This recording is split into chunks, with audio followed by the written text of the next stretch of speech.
Sanibonani, welcome back to enye video ngiyabonga kakhulu ukuthi ungene. Thank you very much. So ngicela kusubscribe le channel maka subscribe, ulike, ufake notification bell yakho on you guys so that you do not miss ama videos ethu, right? Ngicela njalo wabuke ama ads mangaba aqhamuka usabuka ivideo kuqhamuke ad, ngicela ungayiskip, kulosizo kakhulu. Siyakhula futhi siyishane, ngicela ulike usuyashare nje video uyisharele anywhere else. Okay, asikhulumeni ngodaba labantu abasenkantolo ngoba hayi ngathi amaphoyisa asebenza nowadays ngathi abantu bayaboshwa. Asikhumbule kwaboshwa uShebhesheti, kwaboshwa ke ileader uFedel Adams, ileader yama Khaladi, kwaboshwa ubaba ufana inkosi, kuye kwaboshwa ke usomatekisi ukuthiwa osatshwayo ubaba uJoe Sibanyoni, sekuboshwe ke nomunye uzakwabo. Kuningi nje you guys enkantolo kubhizi nje emakhoti is in and out. Ngithuswe ngeli kaShebhesheti makuthiwa ke more charges were added when it comes to Shebhesheti, ngathi hayibo lo bhuti uzophuma yini ejele you guys.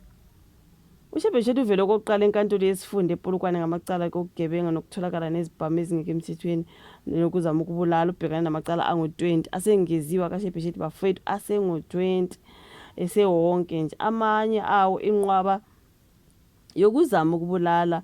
Udaba ke luhlehliswe lumhla ka-28 May 2026 kushuthi nje lushiftiwe selipostpone udaba lukaShebhesheti kwa-edwa more charges. I'm like uzophuma ngempela Shebhesheti kulelo jele ngoba hayi ngathi bakufuna uphakathi nje bakufuna uphume baba, this is something else. So udaba lwakhe luhlehliswe lumhla ka-28 May guys, ukuze ke kuvunyelwe umbuso ukuthi uqedelele ukudalula okuqukethwe ke emadokodweni abekwe endaweni eyodwa. So usagqinywe ke esitokisini kusukela aboshwa ngonyaka odlule, uzohlala lapho ke ngiShebhesheti lo you guys. I'm like kubi ngawe mfethu Shebhesheti, akunzima ngoShebhesheti guys.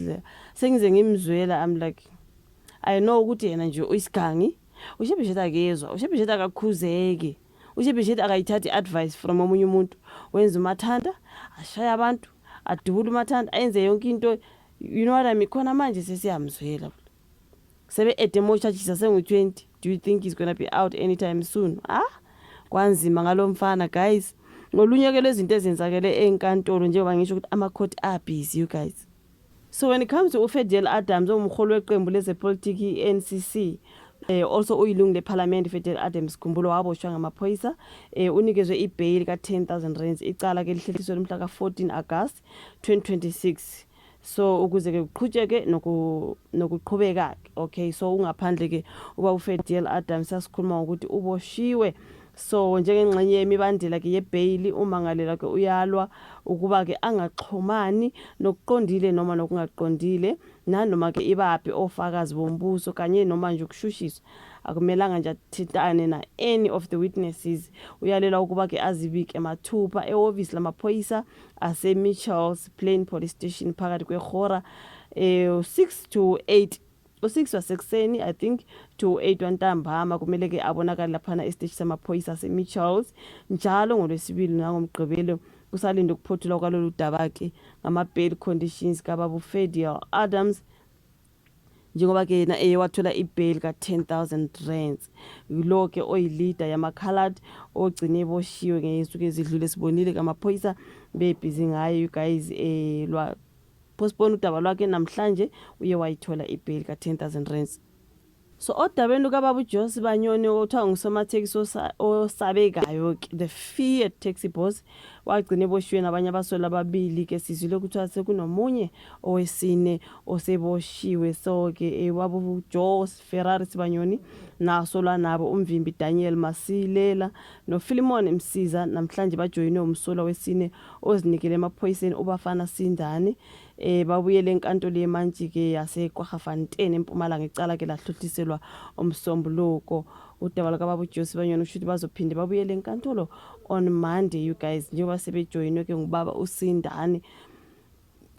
Icala lakhe I think kuthiwe is extortion. Yeah, it is extortion. A whole lot kubhizi lapha nemakhoti you guys, kubhizi. Kuzoba ke nabamangalela bepulazi lezidakamizwa lapha ngase Swart. Do you say Swartkroogens? Swartkroogens. Angazi ngolunye kudaba you guys loba ade besenkantolo. So bona-ke babuyela esitokisini abamangelela bangu-11 you guys batholwe-ke eplazini elikhiqiza idakamizwe lase-Swartkrugans eNorthwest-ke laba-ke abayisihlanu badabuka eMexico uFabian Astorga, uJesus Alonso, kuno-Jesus, Medina Astorga, Luis Alberto Ramirez Rayos, Jose Andres Medina, Jacqueline Lopez Madrid owesifazane, ababili abaseMozambique, Ismael Afiado Masinge no-Ulorenco Constantino Khumbane, oyedwa waseZimbabwe uTobias Soyani, kanye nezakhamuzi zaseNingizimu Afrika ezintathu, uTyrone John Shuttle, uKyle Shuttle eNovusumuzi Amos Mgambi. These are the 11 abamangelela-ke bepulazi lase-Swartkrugans. Kuningi kuyaphithizela guys emakhodi. Angisakwazi khona manje kungena izindaba zokuthi uBrian Mokgosi useboshiwe. Kuzoba udaba lukaBrian Mokgosi sizokhuluma ngalo because lungena manje nalo luyatrenda. Ngicabanga ukuthi sizoba nevideo kababa uBrian Mokgosi you guys sebembophile amaphoyisa emveni kokuthi eqedeke ukwethula ufakazi lapha ngaseMadlanga Commission. Basho bembopha-ke ubaba uBrian Mokgosi, ngiyena njalo lo double trendayo kumanje uBrian Mokgosi have been arrested.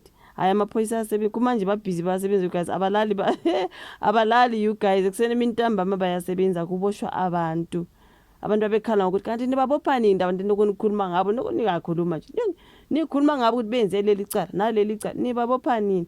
Kuyacaca ukuthi izinto zabo zithatha isikhathi you guys. Uma bezokubopha bazokubopha, noma bethatha isikhathi noma bekushesha bakubophe, okusalayo uma unecala vele uzoboshwa. Andikakusho ukuthi icala liboli noma bangadonsa izinyanga bengakubophi khona basazokubopha. Ngize ngimkhumbule ubongani you guys mahlele ethi if the police want to arrest you, they will arrest you. Just because they haven't arrested you now, it doesn't mean they won't arrest you. They are still digging, basa-investigate, bayeza bazokubopha. Kuningi guys abantu bayaboshwa bonke nje abavela akwakhulunywa ngabo lapha nakaMadlanga Commission and all sorts of izikhulu nama-politicians nani bayaboshwa nga-1 so yeah, hayi kunzima, kuyasetshenzwa you guys, like it's really tough, kuyaphithizela. uBrian Mokgosi yena useboshiwe.